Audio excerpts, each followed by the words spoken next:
DOE for what they've been able to do. We appreciate being here at San Carlos Park Elementary School.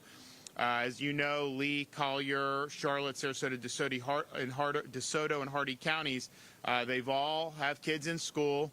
And these were areas that were affected very significantly, of course, by Hurricane Ian. There were a lot of staff and teachers that were affected by this, and yet there has been really a monumental effort to make sure kids could be back in school. And we've seen really remarkable efforts. And I think right here is a great example of that. Some schools in Lee County had extensive damage. They just could not reopen.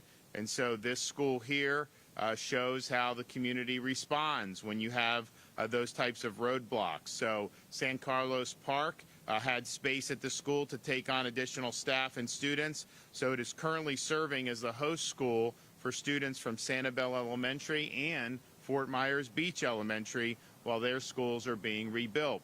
San Carlos Park Elementary normally has about 660 students and 62 teachers. Right now, they have about 1,000 students with about 100 teachers. And so this has really been a monumental undertaking. I'm really grateful that San Carlos Park Elementary stepped up to help our kids stay in school. And they have, apparently, there's so many kids here now. The first lunch period's at 10 a.m. So people get a early lunch, but they just have to accommodate everybody. And so the county expects that these schools will continue to be merged over the next month or two. And I know they're working on other solutions besides this, but this is really important, and it's a symbol of the resiliency of the community. It's a symbol of bouncing back. I mean, when you have things like, obviously, the great search and rescue that was done helped a lot of people, really rapid power restoration that was quicker than we've had on any major hurricane in Florida history, and then to have the bridges repaired and let people be going back to Pine Island like we did in 3 days, and like we were fortunate to be able to do in Sanibel this week, where that 3 weeks after the storm, that causeway was reopened for civilian traffic, and then to see the schools back, even with student bodies whose schools no longer exist in their previous form. It just shows that people are unifying and really working hard to get back on the feet. And I think there's been great efforts. There's a lot more that needs to be done, and part of that is why we're here today.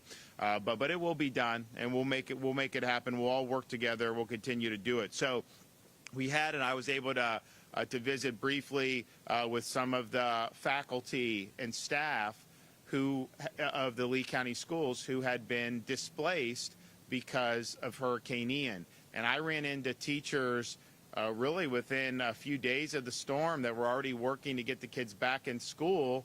And some of them didn't even have their own house left, and yet they're worried about other people's kids getting them back. So we had a lot of great efforts, and we understand that that's not easy. We also understand that there's going to be different needs that are not necessarily going to be covered by whatever FEMA could offer, or the state of Florida's programs, or insurance payments. And so one of the reasons we did the Florida Disaster Fund was to be able to meet some of those needs. And the First Lady has really led on this. It's raised, I think, like over $47 million now. And there's so many people that want to be a part of it, companies, organizations, you name it, to be able to do. So there's been a lot that's been awarded now, but there's way more to be awarded, and there's still money coming in. And so today, one of the things that we wanted to do was to recognize what the teachers and what the staff have been through, and understanding how important it is for what they're doing for the kids. We want to be able to be helpful for their own personal lives, for things that they may need during these trying times. So today, I'm excited to announce that the Florida Disaster Fund will be awarding $2 million to help these teachers get back on their feet. And the funding is going to be awarded through local education foundations, which are charitable groups in the 6 hardest hit counties. So Lee County Education Foundation will receive $500,000. Charlotte and Sarasota and Collier will leave $350,000. DeSoto and Hardy will each receive $225,000. These donations will help each district's teachers, particularly those who were displaced. And there's different needs right now. There's needs of course, home repair. There's needs of temporary shelter. There's needs of reliable transportation. I mean, you had areas that flooded that didn't used to flood, and a lot of people lost vehicles. So there's a whole host of things that need to be done. So this will provide some help in that regard, and we look forward to being able to do more for our educators in the days and weeks to come. This is we're now, I think, going to be probably, I think the First Lady will end up getting us over $50 million very soon in that fund for total raise. With today's award, that's over $7 million that's been awarded.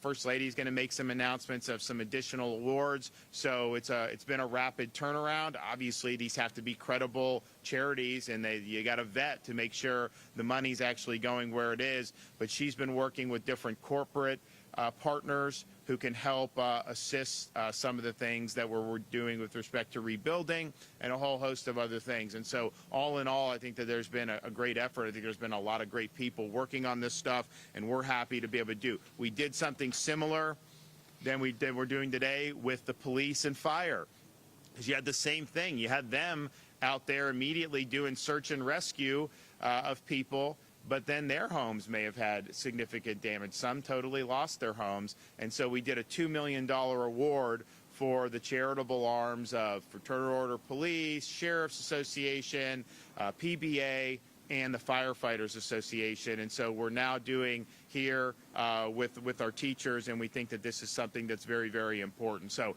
I'm happy to be able to be here. I really appreciate what they're doing at San Carlos Park Elementary School. It's really inspiring to see. The students seem very happy. I know they miss being in school when it gets interrupted. So great job for everybody involved. And we'll hear from some of our speakers. And so first, Senior Chancellor Jacob Oliva with the Florida Department of Education. Thank you, and thank you, Governor DeSantis, for such a wonderful initiative. I can tell you our agency has been committed to supporting schools and making sure that we get students back into their classrooms in front of their teachers and where their friends, because that's where we know that learning happens the best. And we've been on the phone with school districts each and every single day, and I can tell you, Governor, firsthand, because of your leadership, I hear every day from superintendents and school leaders that the communication and support they've received in navigating through this hurricane has been truly superior before, during, and after the storm. And we really want to applaud and thank you for making sure we're doing what we're doing to remove those obstacles. So thank you. As we've worked with a lot of the school leaders that are here today, Commissioner Diaz and myself have been on site, have been on the phone each and every single day, because we know we have to act with urgency to return to normalcy for our communities and get students back into a strong learning environment. As we're removing obstacles to get water out of buildings, get power restored, we started hearing stories about principals connecting with families who have lost everything. And one of the challenges that they were seeing to reopen and welcome students back is they need those high-quality teachers, their support staff, their leaders to be able to come into the classroom, and they're navigating through some challenges personally. So we were able to connect with our direct support organizations, our education foundations, and start identifying what are those opportunities that we can help create, or what are the things we can do to get these families' lives restored. And through the initiatives of the First Lady, by generating these funds and being able to be here today and be able to move these funds right to those direct support organizations, we know that they're going to connect with the teachers that can benefit from this the most. And we're really just appreciative that we're able to be here today and make this announcement. So thank you, Governor, for your work in this. Sure. Okay, Tracy Lorenzini is a teacher at San Carlos Park Elementary School.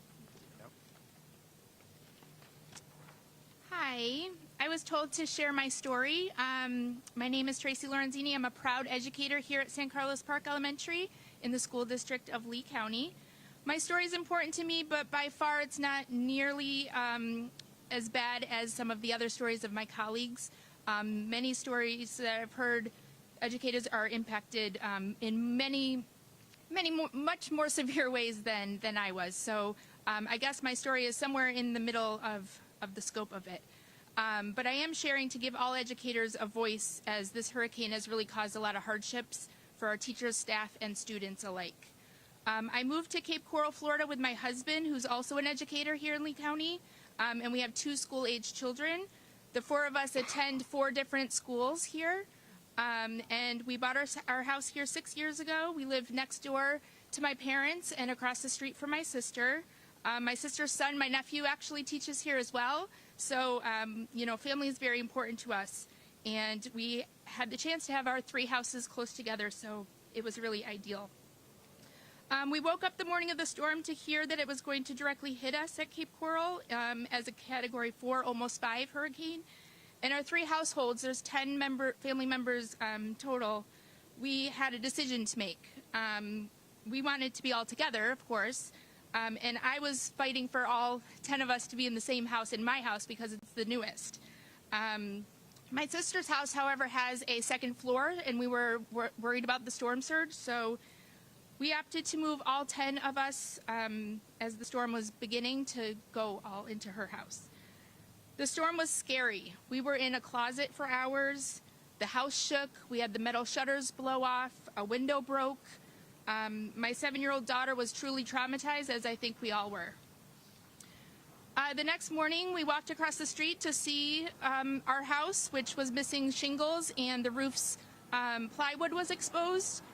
We opened the front door and saw that the water had saturated the ceiling, and it caused a collapse in several rooms, including the living room, bedroom, and bathrooms. It collapsed on the couch where all 10 of us would have been had they listened to me, so I'm very thankful that no one listened to me. Since the storm took out our electricity, the 10 of us stayed for a few nights at my parents' house with the generator. My sister has cystic fibrosis, so we needed electricity for her medication in the refrigerated medicines and the machines that she uses. That first night, we had looters come to our house and steal gas right from the generator that was running 20 feet from where we were all sleeping. And so, of course, this added to my daughter's trauma, and we decided to leave to go to Bradenton to stay with my in-laws until power was restored. We packed up our family of 4 on my daughter's 8th birthday, and we drove to Bradenton to find that 75 was closed due to flooding. So then we were detoured through the devastation, and that 90-minute drive took us over 5 hours. Not really how she envisioned how to spend her 8th birthday. The next 9 days, we waited for power to be restored, and my husband and I drove back and forth from Bradenton to Cape Coral to bring supplies, install tarps, and gut the inside of our home to avoid the mold. We left the kids with our in-laws, with my in-laws, and we stocked up on gas and water and numerous supplies. We took down the wet drywall and insulation ourselves while waiting for insurance to call. When we finally did hear from them, the soonest that they could get to us was yesterday, 3 weeks after we had started the process. We haven't seen any insurance money yet, and I know that this is a slow process, but we are very fortunate to have family to lean on and stay with when many, many other teachers do not have this option. Educators all over Lee County have lost their homes completely, beyond repair. They have lost their cars. They have lost all of their belongings, but they haven't lost hope. I have coworkers wondering how they're going to afford their high deductibles. I have teacher friends who are continuing to pay for their mortgage while also needing to pay for rent for an apartment now. Teachers are told that they can stay in a hotel when the nearest option is hours away. Another colleague was renting and needed to find another rental, which required security deposit, first and last month's rent, while also being a smaller place with a bigger price tag. And yet, teachers are here at school. They are welcoming their students back. They are hugging them tight. They are listening to the students' horribly tragic stories with such compassion and care. They are a support system for their kids in their classrooms, even when they are the ones that need the support system. They are selfless and have continued to give their whole heart and soul to this teaching profession, even when they feel like they have nothing else to give. Teachers are truly amazing people. Amazing. So So thank you today for giving educators a voice with this press conference. There are so many stories, very heartbreaking stories. I feel very thankful for my circumstances, and I find that, there's many more teachers that are still in dire need of support. So thank you. Okay, Jennifer Vine, President, CEO, Education Foundation of Sarasota County, and Membership Chair for the Consortium of Florida Education Foundations. Good morning, everyone, and thank you, Governor, for the introduction. As the membership chair, I'm proud to be representing the 64 local education foundations across the state of Florida that really work in direct alignment with the school districts across the state. We focus very much on innovating learning, powering potential, and celebrating the success of wonderful teachers and educators. We've also unfortunately become great taskmasters at servicing the counties when it comes to hurricane relief. And so we're here today both with a great level of responsibility, but also with humility in knowing what's in front of us. We want to acknowledge, first of all, that as a membership organization, we raise annually $83 million each year to support nearly 98% of the students across the state of Florida, and it is an incredible honor as the Consortium of Florida Education Foundations to work with educators across our state.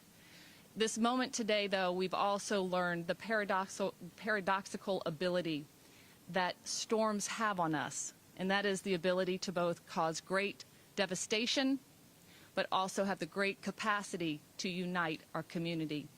And it is through that vein that we're working to unite our community as educator champions. We have taken a front row seat in seeing the educators, as you've just heard, how they have taken their care and compassion and put those needs of students and others far beyond the needs of themselves.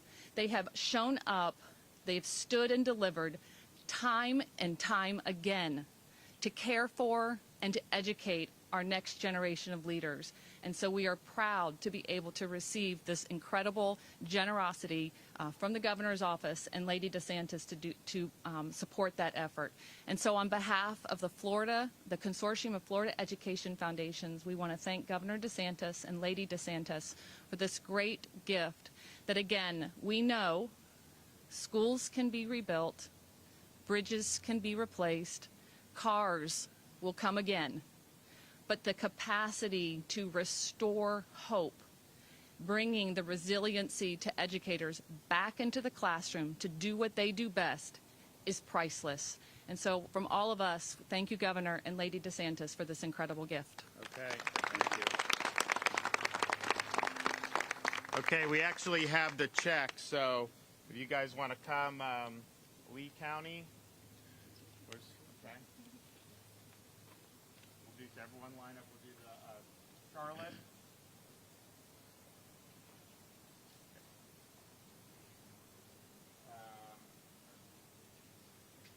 Sarasota. Hardy and Collier and DeSoto. Hardy. Hardy. Thank you. Yep. Collier. Okay. All right. Just we all line up.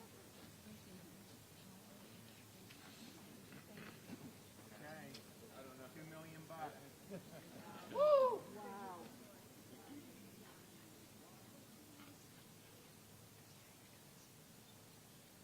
Got it? All right. Congrats. Yeah, of course. Thank you, sir. Appreciate it. Thank you. Thank you so much. Of course. Happy to do it. Thank you, Governor. Yeah, of course. Appreciate it. So wonderful. Yeah, Appreciate it. Thank you. so Thank much. you. Yep. Well, we're appreciative of everybody for working hard, who's contributed to the fund. Happy to be able to make a difference. And as I said, as there's additional needs in the community, please reach out to our office, reach out to Florida DEM and the First Lady, and we want to make sure that we're getting the dollars where they can be the most impactful. But clearly now when you're talking about folks who are teaching, who have a lot of problems with their own households, may not even have a household anymore, if there's ways that you can do to help that these foundations are going to have more capacity to do so. So I think it's going to be a great thing. The other thing, just to make clear again, I know the CDC has added the COVID shot for kids to the immunization schedule in the state of Florida. That will never be a pretext for there to be a mandate of COVID shots for kids. That is the parents' decision. That is not something that is appropriate to be mandated in our schools. And so that's the law that I signed into law last year because we saw where this was going, and it's something that we'll continue to uphold and make sure that that's the case. So I know a lot of parents have been concerned about that. Just know that in Florida, we're going to protect your prerogatives, and we'll continue to do that. Okay.